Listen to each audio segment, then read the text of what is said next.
Right, so this morning I was just scrolling on TikTok, which by the way is something I do a worrying amount now. Like, don't get me wrong, I'm very grateful that this is my job. I do love it, but bloody hell, I think I genuinely have put more hours into that app than anyone on this earth at this point. But one piece of drama that just kept popping up was something to do with a restaurant and bad customer service, and the way people are describing it, I just knew I was gonna have to make a video on this. This has to be the worst interaction with a customer in the history of the restaurant business. You need to stop everything you're doing, and if you are not watching Table Boston explode over all social media right now, I honestly don't know what you're doing. Okay, listen, fair warning, this is gonna be a long one, okay? But there's a lot of fucking tea, and what we need to know is that this Jen Royale chick is fucking crazy!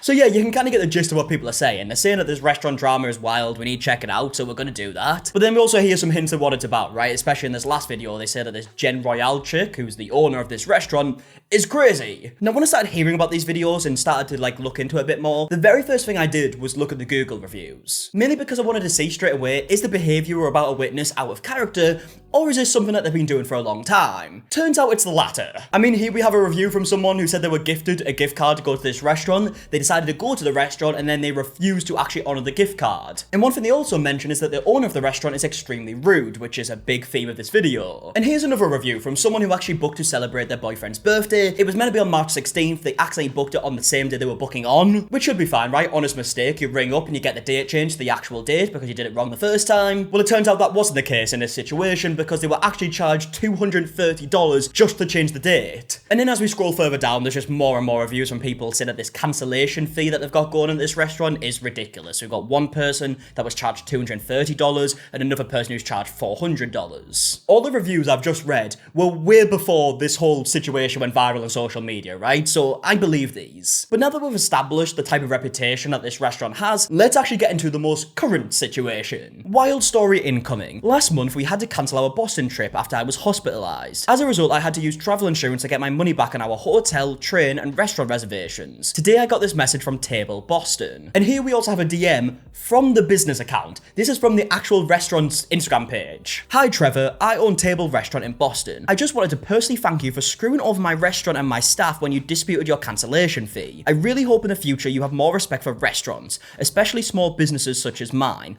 Pathetic. I mean, that's not exactly a good start, is it? Someone has made a reservation for a restaurant. They can't go there because they've been hospitalized, and then they use their insurance, which is what it's for, to get their money back for it. And because of that, the owner of this restaurant has decided to look for the person's Instagram account and reach out to them to call them pathetic. Yeah, I can already see where the Google reviews have came from. And don't get me wrong, I can see why it might be a bit of a pain in the arse, you know, if someone's booked a reservation at your restaurant, they've had to cancel it, and they've managed to work a way around your ridiculous cancellation fees. I can see why you'd be a bit gutted about that, a bit pissed off maybe, but to reach out to them and just insult them is wild. Also, I would love to know how they came up with this whole like $230 cancellation fee that we've been hearing about. Like, why is it so much? I mean, I've been to plenty of restaurants where you have to pay a deposit, you know, it's usually like 25 quid. If you don't show up, you don't get your 25 quid back. But that is very different to a couple of $100s. But either way, Trevor actually replied to this DM and this is what he had to say. Wow, my stomach turns with the gross decision to search for, find, and direct message a customer like this. Despite that shock, I hope the following message finds you well. Firstly, I want to express my disappointment and shock at the tone and content of your message. As a patron and supporter of independent restaurants, I understand the challenges small businesses face, particularly in a post-COVID world. My decision to use my credit card's travel insurance to access the lofty cancellation fee was not made lightly, and certainly not with the intention to screw over your establishment or your staff. It is crucial to note that my cancellation was due to unforeseen circumstances, specifically hospitalization, which falls under protection of my travel insurance. This was not a matter of disrespect or disregard for your business, but a legitimate use of my consumer right under exceptional circumstances of finding myself in the ER. Secondly, my husband did call a restaurant and was told it was out of their control and to take it up with the credit card if I was so butthurt. Okay, so this is actually very key information, because apparently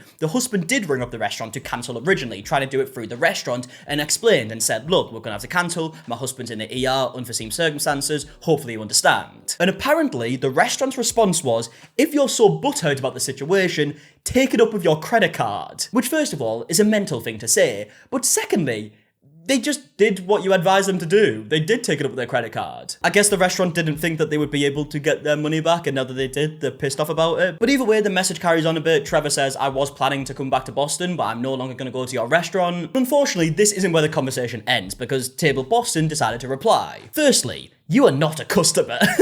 I mean, I feel like they were a customer. I mean, I get they didn't have the food there, so maybe they're technically not. It's just semantics. Secondly, usually when people have a sensible excuse, they reach out to a restaurant and cancel via phone by have a mature professional conversation instead of disputing their credit card charge, which is hurtful to any business and their staff. Did they just not read Trevor's message? I get that it was a bit long, but if you're going to be replying to the message, you should probably read it, because he clearly said in the message, we did reach out. We did explain it, and you said that if we're so butthurt, we should just cancel it with the credit card instead. I'm embarrassed you don't get it. Again, I truly hope you have more respect for restaurants in the future. Like, what are they trying to get out of this? And again, by the reviews, it seems like this isn't out of their character. It seems like this is just something they do. But I guess maybe the reason why they were so pissed off in this situation is because usually they successfully charge people a ridiculous amount of money if they have to change their plans, whereas with Trevor, he's actually worked a way around it. Now, at this point, Trevor replies and says the obvious, which is, you didn't even read my message properly. I said I did ring up, and you had a go at me and started insulting me, so I decided to cancel my credit card instead. He also decided to send them a link to Interacting with Guests, a tipsy online course, which I'm a big fan of. But now this is the point where this goes from a private conversation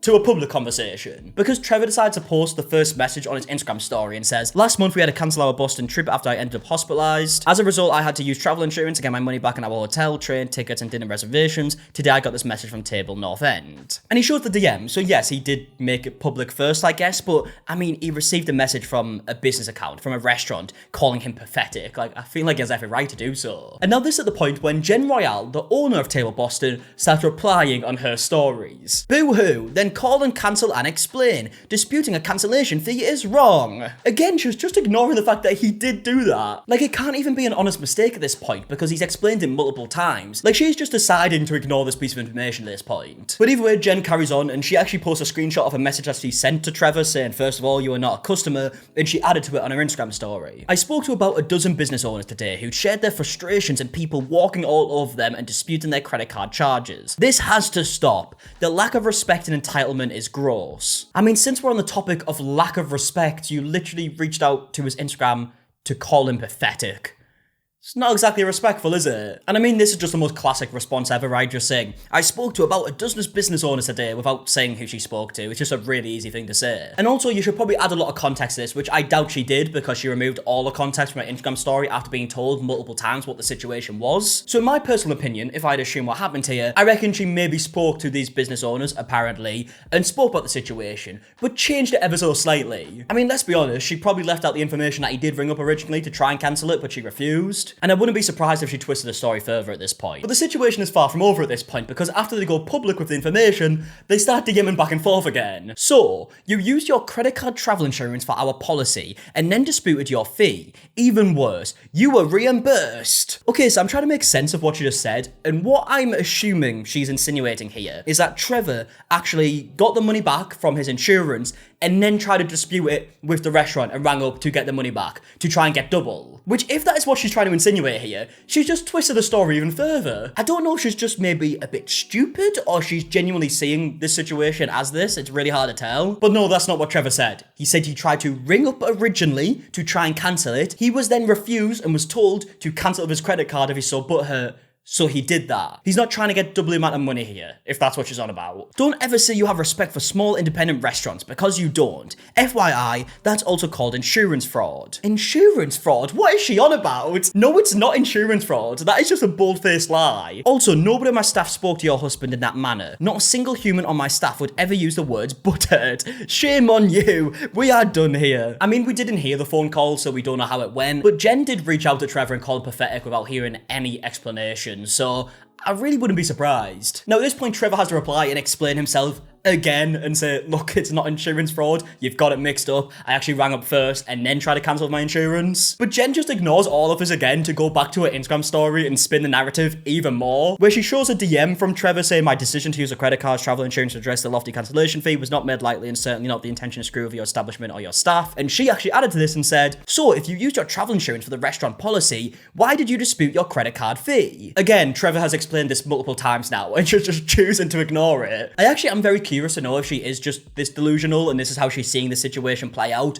or she is just purposely spinning it at this point. I would love to know that. But if there is one thing that we have learned from these videos, a piece of online drama isn't officially a piece of online drama until legal action is threatened. So I am proud to announce It's happened. Our legal team has contacted. We privately messaged you and you chose to take this public. The amount of slander that the business is receiving is absolutely horrific. You will be hearing from our lawyers. I'm sorry that it has come to this. Yeah, I'm pretty sure absolutely nobody watching this video would be surprised to hear that. I mean, it's just the classic thing to do now, right? As soon as you get involved in a bit of online drama and it's not going your way, you threaten legal action. And I mean, I'm no lawyer, but I'm pretty certain they have absolutely zero case, because all Trevor has really done is show screenshots of messages and people can make their own mind of what happened. Like, it's not as if he can really spin the narrative because he's showing all the messages, right? People can read exactly how it happened. And on the other hand, Jen has only picked slight parts of certain messages to put on a story and then completely spin a narrative. And then after this, Jen was still furiously typing on her keyboard, but this time on Twitter, replying to the tweet that has now went viral saying, "Dear Trevor,